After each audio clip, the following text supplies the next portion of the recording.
Assalamualaikum warahmatullahi wabarakatuh. Perkenalkan, nama saya Dian Retno Asih, NIM 1832311000093.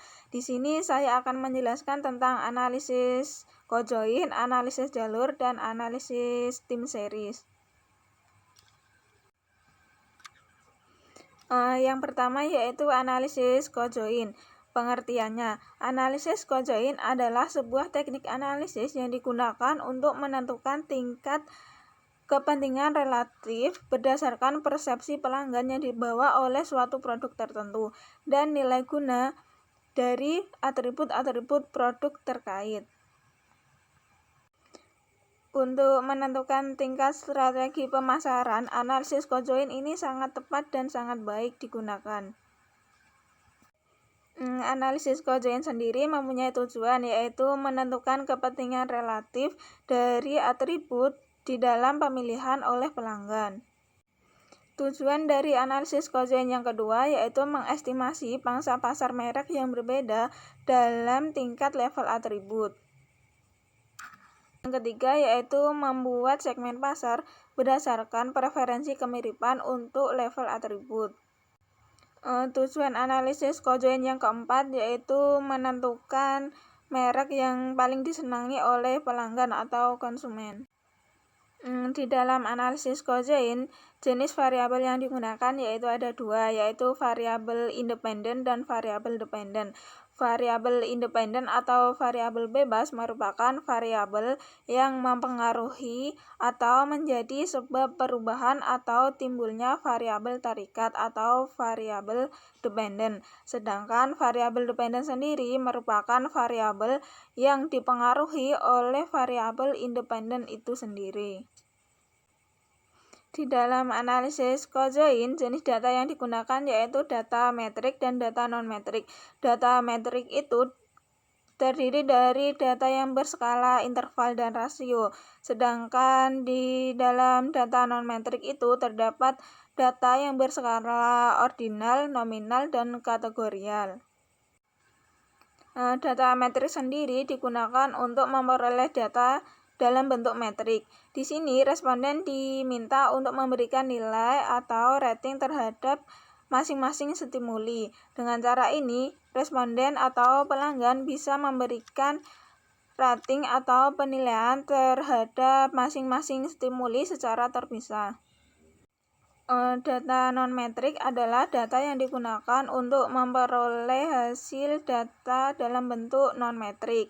Di sini, responden diminta untuk mengurutkan atau memberikan ranking terhadap masing-masing stimuli pada tahap sebelumnya.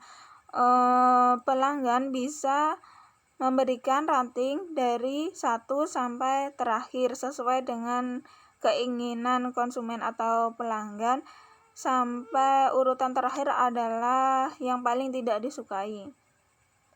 Pembahasan yang kedua yaitu tentang analisis jalur. Pengertian dari analisis jalur adalah suatu analisis teknik pengembangan dari regresi linear ganda. Teknik ini digunakan untuk menguji besarnya sumbangan atau kontribusi yang ditunjukkan oleh koefisien jalur pada setiap diagram jalur dari hubungan kasual antar variabel X1, X2, dan X3 terhadap Y, serta dampaknya terhadap Z. Tujuan dari analisis jalur adalah yang pertama, menerangkan mengapa variabel-variabel berkorelasi dengan menggunakan suatu model yang berurutan secara temporer. Yang kedua yaitu menggambarkan dan menguji suatu model matematis dengan menggunakan persamaan yang mendasarinya. Yang ketiga yaitu mengidentifikasi jalur penyebab suatu variabel tertentu terhadap variabel lain yang dipengaruhinya. Yang keempat yaitu menghitung besarnya suatu variabel independen eksogeneus atau lebih terhadap variabel dependen endogeneus lainnya. Di dalam analisis jalur terdapat variabel independen eksogenus dan variabel dependen endogenus yang digunakan untuk metode regresi berganda, dan variabel perantara untuk model mediasi dan model gabungan mediasi dan regresi berganda serta model kompleks.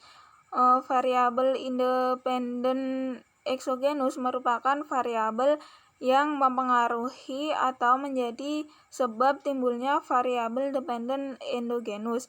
Sedangkan variabel endogenus merupakan variabel yang dipengaruhi oleh variabel independen eksogenus.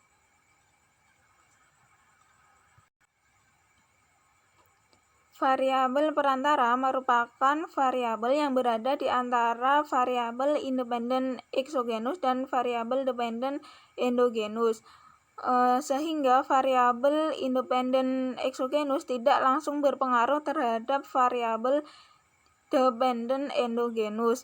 Variabel perantara mempunyai pengaruh tetapi tidak dapat diamati dan diukur. Pengaruh harus disimpulkan dari pengaruh-pengaruh variabel bebas atau variabel independen eksogenus dan variabel moderat terhadap gejala yang sedang diteliti. Contohnya yaitu variabel bebasnya yaitu promosi yang baik, terus yang variabel tidak bebasnya atau variabel terikatnya adalah minat beli. Sedangkan variabel perantara misalnya adalah kualitas motor. Pembahasan yang ketiga yaitu analisis tim series. Pengertian dari analisis tim series sendiri yaitu suatu metode kuantitatif yang digunakan untuk menentukan pola data pada masa lalu yang telah dikumpulkan secara teratur. Analisis tim series atau analisis kurun waktu merupakan salah satu metode peramalan yang menjelaskan bahwa deretan observasi pada suatu variabel dipandang sebagai realisasi dari variabel random berdistribusi bersama. Di sini ada tujuan dari analisis tim series. Tujuan dari analisis tim series sendiri yaitu untuk menjelaskan mekanisme tertentu, meramalkan suatu nilai di masa depan, dan mengoptimalkan sistem kendal. Istilah yang digunakan. Analisis tim series adalah suatu metode kuantitatif untuk menentukan pola data masa lalu yang telah dikumpulkan secara teratur. Di analisis tim series sendiri terdapat beberapa istilah. Istilah yang sering digunakan yaitu ada tren. Tren adalah keadaan data yang menaik atau menurun dari waktu ke waktu. Contoh yang menunjukkan tren menaik yaitu pendapatan per kapita dan jumlah penduduk. Yang kedua yaitu ada variasi musiman. Variasi musiman adalah fluktuasi yang muncul secara reguler setiap tahun yang biasanya disebabkan oleh iklim, kebiasaan. Contoh yang menunjukkan variasi musiman seperti penjualan pakaian akan meningkat pada saat hari raya. Yang ketiga yaitu ada variasi siklis. Variasi siklis biasanya akan kembali normal setiap 10 atau 20 tahun sekali. Bisa juga tidak terulang dalam jangka waktu yang sama. Ini yang membedakan antara variasi siklis dengan musiman. Yang keempat yaitu ada variasi random, adalah suatu variasi atau gerakan yang tidak teratur atau irregular. Variasi ini pada kenyataannya sulit diprediksi.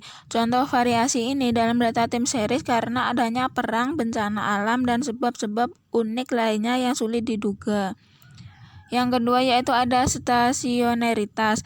Kestasioneran data merupakan kondisi yang diperlukan dalam analisis regresi deret waktu atau tim series karena dapat memperkecil kekeliruan model. Sehingga jika data tidak stasioner maka harus dilakukan transformasi stasioner melalui proses diferensi. Istilah yang sering digunakan dalam stasioneritas yaitu ada random walk tanpa intercept, yaitu random walk tanpa intercept akan mengalami rata-rata konstan pada awalnya, namun nilai variannya meningkat sejalan dengan bertambahannya waktu. Yang kedua yaitu ada random walk dengan intercept. Random walk dengan intercept tidak hanya variannya yang tidak konstan, tetapi juga rata-ratanya meningkat sejalan dengan bertambahnya waktu. Yang ketiga yaitu ada random walk dengan tren. Salah satu variasi model random walk adalah dengan menambahkan tren dengan modelnya. Yang keempat yaitu ada random walk dengan intercept dan trend. Dengan adanya intercept pada model random walk, trend akan mengakibatkan rata-rata dan variannya tidak konstan. Yang kelima yaitu ada istilah colegram. Colegram merupakan teknik identifikasi kestasionaran data tim series melalui fungsi autokorelasi. Istilah yang digunakan dalam kointegrasi.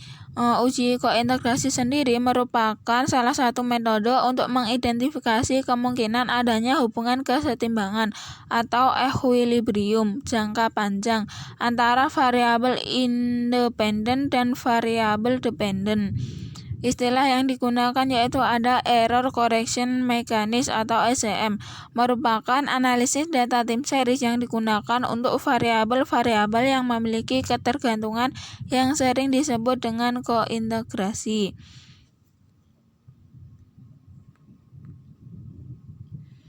Cukup sekian penjelasan yang dapat saya sampaikan. Wassalamualaikum warahmatullahi wabarakatuh.